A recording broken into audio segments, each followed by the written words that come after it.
ஆண்டவர் நம்முடைய வாழ்க்கையில் அற்புதங்களை செய்ய வேண்டும் என்றால் அவர் நம்மிடத்தில் எதிர்பார்க்கிற சில அனுபவங்கள் இருக்கிறது. கவனமாய் கவனியுங்கள். வேதத்திலே ஆண்டவர் எந்த அற்புதத்தை செய்தாலும் அவர் நம்மிடத்திலே சில காரியங்களை எதிர்பார்க்கிறவராய் இருக்கிறார். ஆமா, கவனிக்கிறீங்களா? இப்ப கானாவூர் கல்யாணத்தின் அற்புதத்தை நீங்க எடுத்துக்கிட்டீங்கன்னா, கானாவூர் கல்யாணத்தின் அற்புதத்திலே ஜாடிகளிலே தண்ணீர்களை நிரப்ப வேண்டியது உங்களுடைய வேலை, அந்த தண்ணீரை திராட்சரசமாய் மாற்றுவது கர்த்தருடைய வேலையாயிருக்கிறது. ஆமே.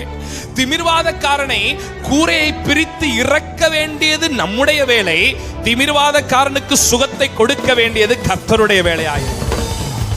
பேதுருவே, நீ உன் படகை ஓட்டிக்கொண்டு ஆழத்தில் போய் வலையை போட வேண்டியது உன்னுடைய வேலை, வலை கிளியத்தக்கதாக மீன்களை தர வேண்டியது என்னுடைய வேலை.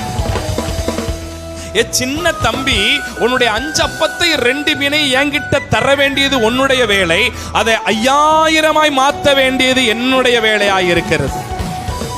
ஏழை விதவையே, பஞ்ச காலத்திலே அக்கம் பக்கத்தில் இருக்கிற இடத்துலாம் போய் குடங்களை வாங்கி வர வேண்டியது உன்னுடைய வேலை, அதை எண்ணெயினால் நிரப்ப வேண்டியது என்னுடைய வேலையாயிருக்கிறது. மரியாளே, லாசருவே, அந்த கல்லை புரட்டுவது அங்கே கல்லறையை சுற்றி இருந்தவருடைய வேலை, ஆனால் உள்ளே இருக்கிற மனிதனை வெளியே கொண்டு வர வேண்டியது ஆண்டவருடைய வேலையாயிருக்கிறது. அல்லேலூயா.